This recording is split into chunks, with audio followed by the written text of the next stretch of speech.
Okay,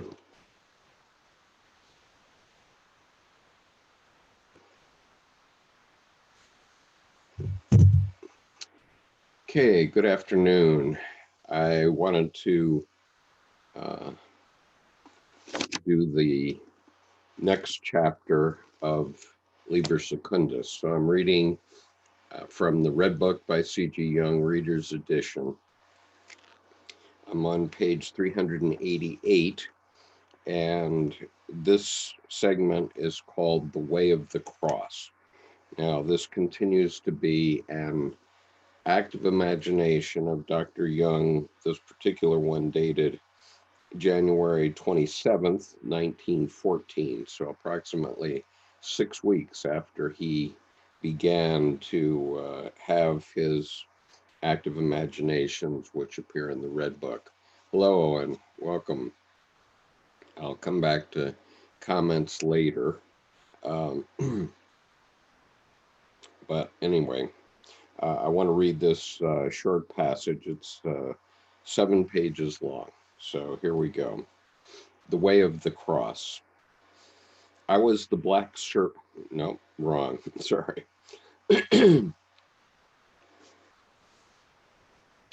The Way of the Cross. I saw the black serpent as it wound itself upward around the wood of the cross. It crept into the body of the crucified and emerged again transformed from his mouth. It had become white. It wound itself around the head of the dead one like a diadem, and a light gleamed above his head, and the sun rose shining in the east. I stood and watched and was confused, and a great weight burdened my soul. But the white bird that sat on my shoulder spoke to me. Let it rain, let the wind blow, let the waters flow and the fire burn. Let each thing have its development. Let becoming have its day. Truly the way leads through the crucified. That means through him to whom it was no small thing to live his own life, and who was therefore raised to magnificence. He did not simply teach what was knowable and worth knowing, he lived it, his own life. The disgust of whoever wants to enter into his own life can hardly be measured. Aversion will sicken him. He makes himself vomit. His bowels pain, and his brain sinks into lassitude. He would rather devise any trick to help him escape, since nothing matches the torment of one's own way. It seems impossibly difficult, so difficult that nearly anything seems preferable to this torment. Not a few choose even to love people for fear of themselves.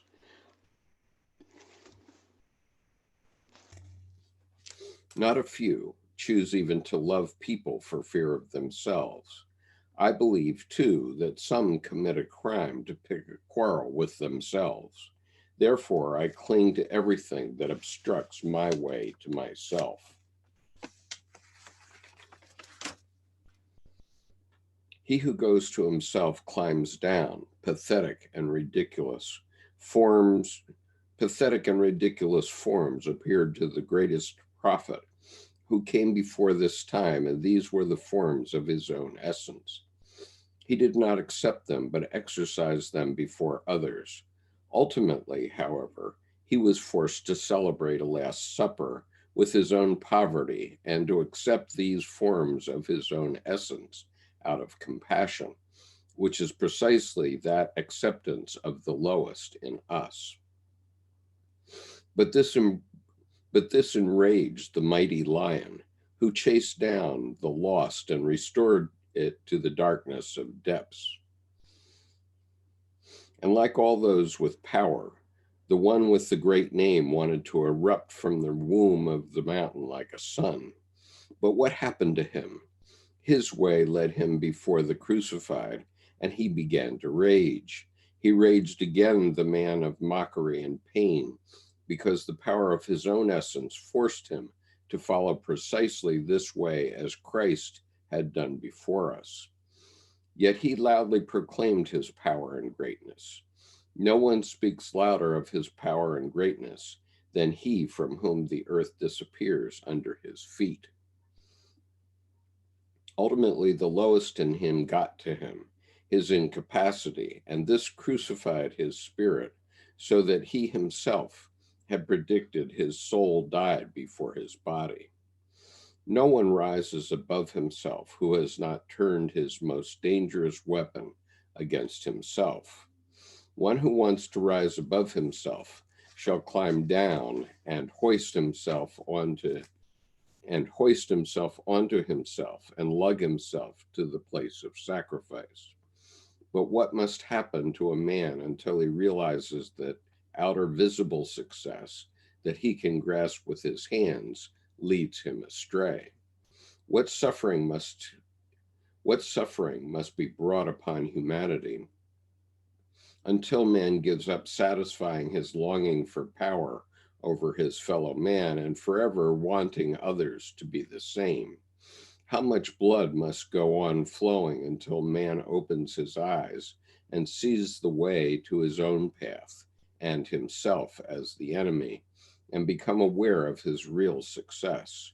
You ought to be able to live with yourself, but not at your neighbor's expense. The herd animal is not his brother's parasite and pest.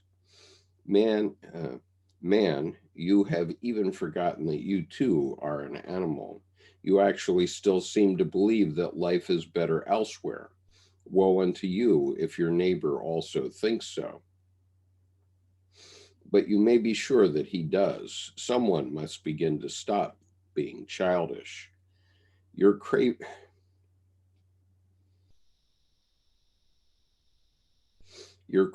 satisfies itself in you. Okay, there were these paragraphs have been numbered. I neglected to read the numbers up to this point, but I'll start reading them now. So this is number 5. Your craving satisfies itself in you. You can offer no more precious a sacrificial meal to your God than yourself. May your greed consume you, for this wearies and calms it, and you will sleep well and consider the sun of each day as a gift. If you devour other things and other people, your greed remains eternally dissatisfied, for it craves more, and most costly, it craves you. And thus you compel your desire to take your own way. You may ask others provided that you need help and advice, but you should make demands on no one, neither desiring nor expecting anything from anyone except from yourself. For your craving satisfies itself only within you. You are afraid of burning in your own fire. May nothing prevent you from doing so, neither anyone else's sympathy, nor your more dangerous sympathy with yourself, since you should live and die with yourself. 6. When the flame of your greed consumes you, and nothing remains of you but ash, so nothing of you was steadfast. Yet the flame in which you consumed yourself has illuminated many. But if you flee from your fire, full of fear, you scorch your fellow men, and the burning torment of your greed cannot die out, so long as you do not desire yourself. 7. The mouth utters the word, the sign, and the symbol. If the word is a sign, it means nothing. But if the word is a symbol, it means everything. When the way enters death and we are surrounded by rot and horror, the way rises in the darkness and leaves the mouth as the saving symbol, the word. It leads the sun on high, for in the symbol there is the release of the bound human force struggling with darkness. Our freedom does not lie outside us, but within us. One can be bound outside, and yet one will still feel free, since one has burst inner bonds. One can certainly gain outer freedom through powerful actions, but one creates inner freedom only through the symbol. 8. The symbol is the word that goes out of the mouth, that one does not simply speak, but that rises out of the depths of the self as a word of power and great need and places itself unexpectedly on the tongue. It is an astonishing and perhaps seemingly irrational word, but one recognizes it as a symbol since it is alien to the conscious mind. If one accepts the symbol, it is as if a door opens leading into a new room whose existence one previously did not know. But if one does not accept the symbol, it is as if one carelessly went past this door, and since this was the only door leading to the inner chambers, one must pass outside into the streets again, exposed to everything external. But the soul suffers great need, since outer freedom is of no use to it. Salvation is a long road that leads through many gates. These gates are symbols. Each new gate is at first invisible. Indeed, it seems at first that it must be created, for it exists only if one has dug up the spring's root, the symbol.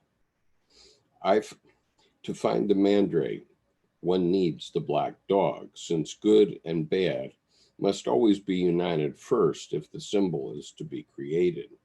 The symbol can be neither thought up nor found. It becomes. Its becoming is like the becoming of human life in the womb. Pregnancy comes about through voluntary copulation. It goes on through willing attention. For if the depths have conceived, then the symbol grows out of itself and is born from the mind as befits a god. But in the same way, a mother would like to throw herself on the child like a monster and devour it again. In the morning, when the sun rises, the word steps out of my mouth, but it is murdered lovelessly, since I did not know that it was the Savior. The newborn child grows quickly, if I accept it, and immediately it becomes my charioteer. The word is the guide, the middle way, which easily oscillates like the needle on the scales. The word is the God that rises out of the waters each morning and proclaims the guiding law of the people. Outer laws and outer wisdom are eternally insufficient, since there is only one law and one wisdom, namely my daily law, my daily wisdom. The God renews himself each night. The God appears in multiple guises, for when he emerges, he has assumed some of the character of the night and the nightly waters in which he slumbered and in which he struggled for renewal in the last hour of the night. Consequently, his appearance is twofold and ambiguous. Indeed, it even tears at the heart and the mind. On emerging, the God calls me toward the right and the left, his voice calling out to me from both sides. Yet the God wants neither the one nor the other. He wants the middle way, but the middle is the beginning of the long road. Man, however, can never see this beginning. He always sees only one and not the other, or the other and not the one. But never that which the one was well, but never that which the one as well as the other enclose in itself. The point of origin is where the mind and the will still stand still. The point of origin is where the mind and the will stand still. It is a state of suspension that evokes my outrage, my defiance, and eventually my greatest fear. For I can see nothing anymore and can no longer want anything. Or at least that is how it seems to me. The way is a highly peculiar standstill of everything that was previously movement. It is a blind waiting, a doubtful listening and groping. One is convinced that one will burst, but the resolution is born from precisely this tension. and it almost always appears where one did not expect it.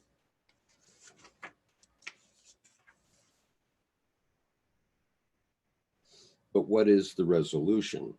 It is always something ancient, and precisely because of this something new, for when something long for when something long since passed away comes back again in a changed world, it is new. To give birth to the ancient in a new time is creation. This is the creation of the new, and that redeems me. Salvation is the resolution of the task. The task is to give birth to the old in a new time. The soul of humanity is like the great wheel of the zodiac that rolls along the way. Everything that comes up in a constant movement from below to the heights was already there. There is no part of the wheel that does not come around again. Hence, everything that has been streams upward there, and what has been will be again. For these are all the things which are the inborn properties of human nature. It belongs to the essence of forward movement that what was it belongs to the essence of it belongs to the essence of forward movement that what was returns. Only the ignorant can marvel at this. Yet the meaning does not lie in the eternal recurrence. Yet the meaning does not lie in the eternal recurrence of the same, but in the manner of its recurring creation at any given time. The meaning lies in the manner and the direction of the recurring creation. But how do I create my charity? But how do I create my charioteer? Or do I want to be my own charioteer? I can guide myself only with will and intention, but will and intention are simply part of myself. Consequently, they are insufficient to express. Consequently, they are insufficient to express my wholeness. Intention is what I can foresee, and willing is to want a foreseen goal. But where do I find that goal? I take it from what is presently known to me. Thus I set the present in place of the future. In this manner, though I cannot reach the future, I artificially produce a constant present. Everything that would like to break into this present strikes me as a disturbance, and I seek to drive it away so that my intention survives. Thus I close off the progress of life. But how can I be my own charioteer without will and intention?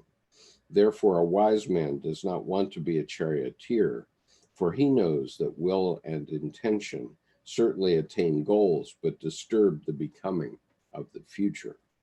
Futurity grows out of me.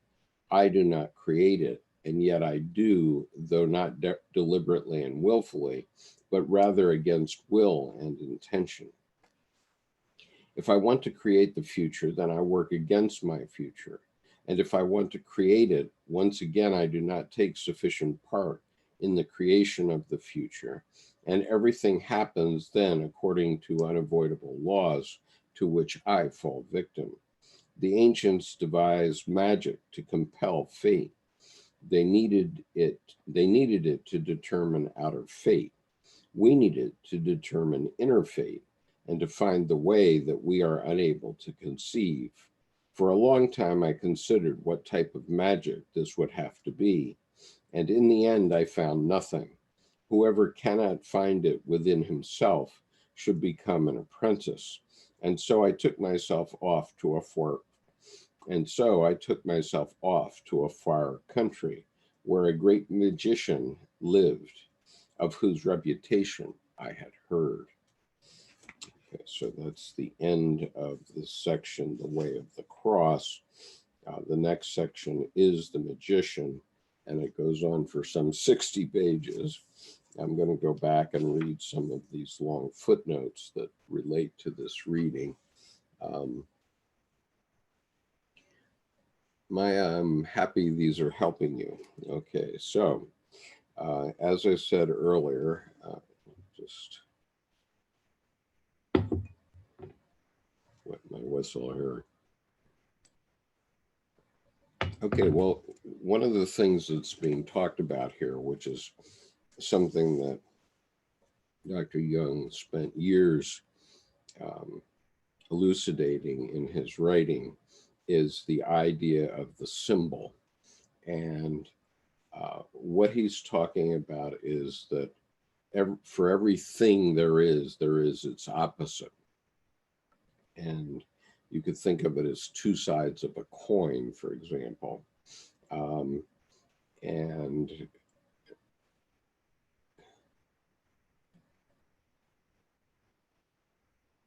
so the symbol combines the two sides into one thing, which can emerge in something in a dream or something, because your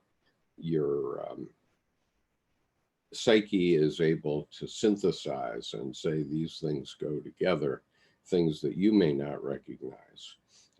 And so there's always thesis, antithesis, and synthesis. So the synthesis is the combination of the two sides. And so if I take a coin that's heads and tails, if I spin it on the table, as long as it's spinning, that's the synthesis of the two. And so that spinning coin is a symbol of the resolution between the heads and the tails. So let me read the footnotes now.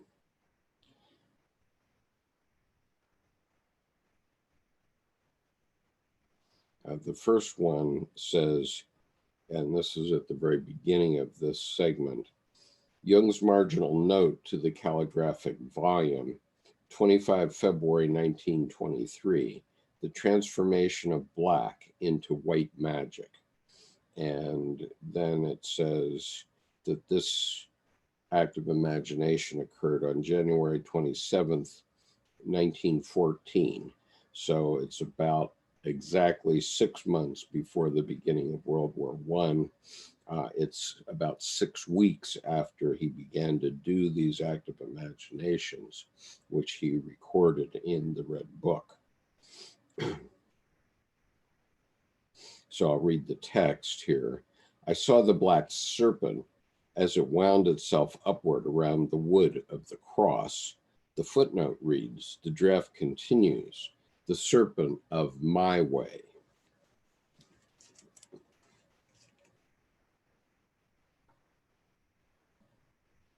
And then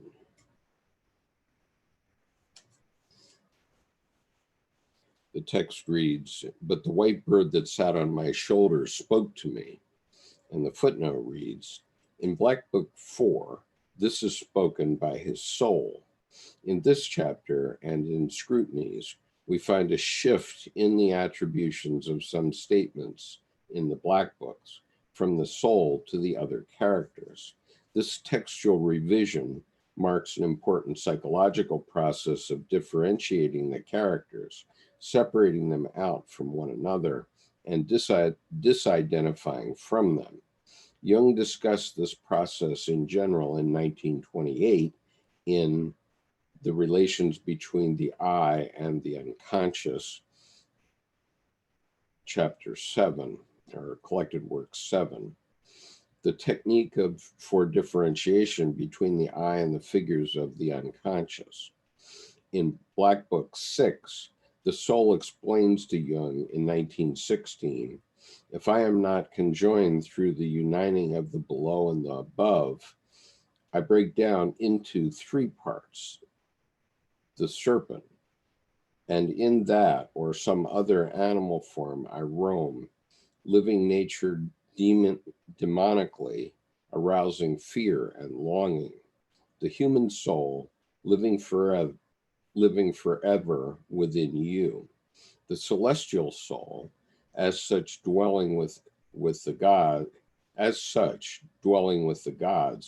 far from you and unknown to you, appearing in the form of a bird. The textual changes that Jung makes among the soul, the serpent, and the bird from the black books in this chapter and in the scrutinies can be seen to be the recognition and differentiation of the threefold nature of the soul. Jung's notion of the unity and multiplicity of the soul resembles Eckhart's, that's Meister Eckhart. In Sermon 52, Eckhart wrote, "The soul with her higher powers touches eternity, which is God, while her lower powers, being in touch with time, make her subject to change and bias toward bodily things, which degrade her." In Sermon 85, he wrote, "Three things prevent the soul from uniting with God. The first is that she is too scattered, and that she is not unitary. For when the soul is inclined toward creatures, she is not unitary. The second is when she is involved with temporal things. The third is when she is turned toward the body, for then she cannot unite with God."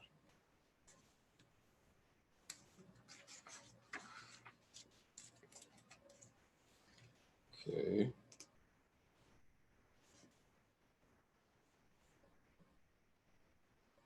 Let's see where the next footnote is. Thought I had marked these out, but okay. All right, so this is before point 3, and point 3 begins, "He who goes to himself climbs down," and the footnote reads, "The draft continues. Why, you ask, does man not want to reach himself? The raging prophet who preceded this time wrote a book about this and embellished it with a proud name. The book is about how and why man does not want to reach himself. The reference is to Nietzsche's 'Thus Spoke Zarathustra.'" And then the next text section is, "Ultimately, however, he was forced to celebrate a Last Supper with his own poverty and to accept these forms of his own essence out of compassion, which is precisely that acceptance of the lowest in us." And the footnote reads, "The Last Supper from 'Thus Spoke Zarathustra.'" But as this enraged the mighty lion who chased down the lost and restored it to the darkness of the depths, the footnote reads, "In the last chapter of 'Thus Spoke Zarathustra,' the sign, when the higher men come to meet Zarathustra in his cave, the lion started violently, suddenly turned away from Zarathustra and leaped up to the cave, roaring fiercely. In 1926, Jung noted the roaring of the Zarathustrian lion drove all the higher men who were clamoring for experience back again into the cavern of the unconscious. Hence, his life does not convince us of his teaching." And that comes from an essay entitled "The Unconscious in Normal and Sick Psychic Life," collected work 7, paragraph 37. Okay. Then the next footnote reads, "And like all those with power, the one with the great name wanted to erupt from the womb of the mountain like the sun." And the footnote reads, "Nietzsche ends 'Thus Spoke Zarathustra' with the lines, 'Thus spoke Zarathustra and left his cave glowing and strong like a morning sun emerging from behind dark clouds.'" And then there's the following. The text reads, "Ultimately, the lowest in him got to him, his incapacity, and this crucified his spirit, so that he himself had predicted his soul died before his body." And the footnote reads, "In Zarathustra's prologue, a tightrope walker falls from a rope. Zarathustra says to the injured tightrope walker, Your soul will be dead even before your body. Therefore, fear nothing anymore.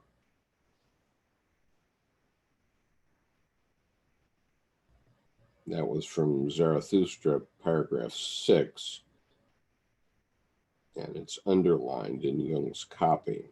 In 1926, Jung argued that this was prophetic of Nietzsche's own fate, and that's from The Unconscious and Normal and Sick Psychic Life, collected work 7, paragraphs 36 to 44.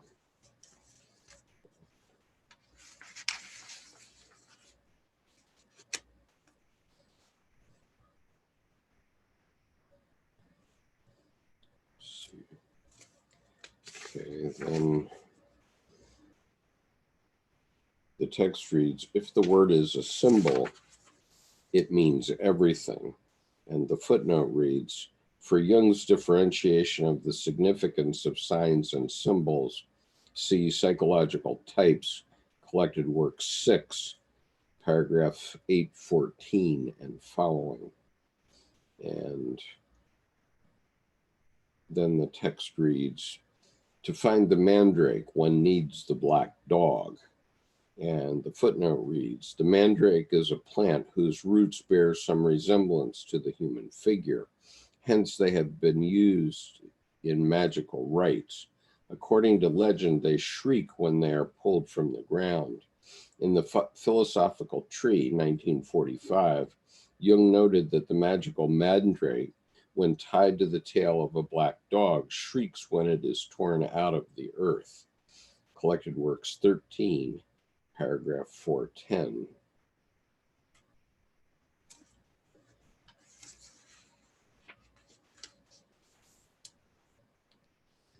And then a couple more.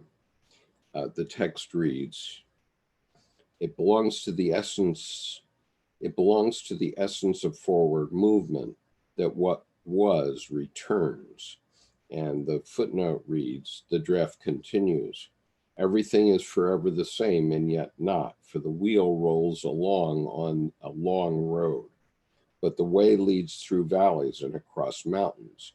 The movements of the wheel and the eternal recurrence of its parts is essential to the carriage, but meaning lies in the way. Meaning is attained only through the wheel's constant revolution and forward movement. The recurrence of the past is inherent in forward movement. This can only baffle the ignorant person. Ignorance makes us resist the necessary recurrence of the same, or greed allows the wheel to toss us up and away in its upward movement because we believe that we will rise ever higher with this part of the wheel, but we will not rise higher, but deeper. Ultimately, we will be at the very bottom.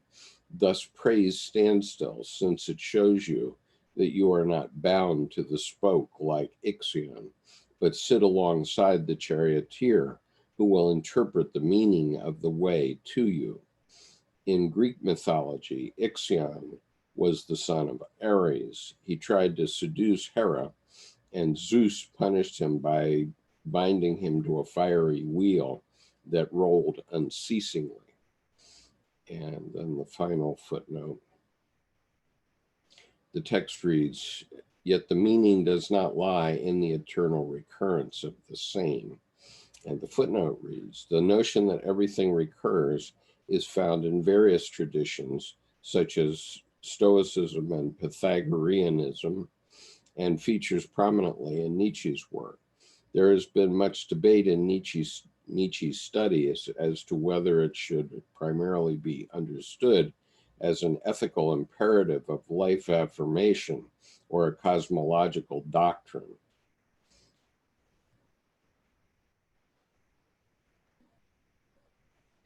Jung discusses this in 1934 in Nietzsche's Zarathustra, volume 1, pages 191 to 192.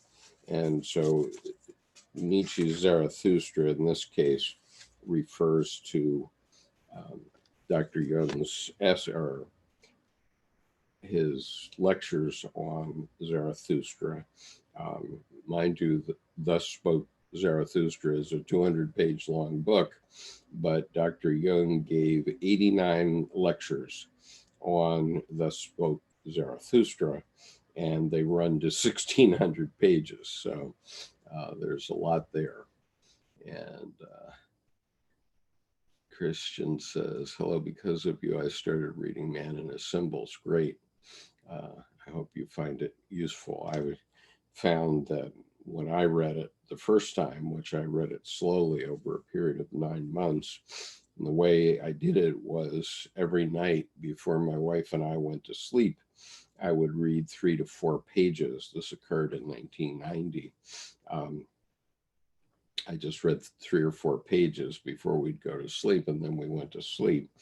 And after about 9 months to a year, when we finished, we felt that we had had a year of psychotherapy. So you can find it very beneficial, I think, no matter what happens. Okay, so that's the reading for today. I'm working on another video, which hopefully I can get published either later today or tomorrow. So the only remaining part of the Red Book that I have not read is The Magician, which is about Philemon. If you know anything about Dr. Jung, you'll know that Dr. Jung was very seriously engaged with Philemon. And that section of the book is 62 pages long. So I'll be reading it in 4 or 5 or 6 sessions because it's quite long. But that's the last piece of the Red Book, which I have not read. So I intend to complete that over the next week or so if I can. And then everybody will have an audio version of the Red Book to the extent you want one. And so thanks, Max. It's nice to see you here, and I appreciate those who've been watching these readings live. I wish I was a better reader, but someday maybe I or someone will come back and edit out all the goofs, and it'll be better. So peace. Take care now.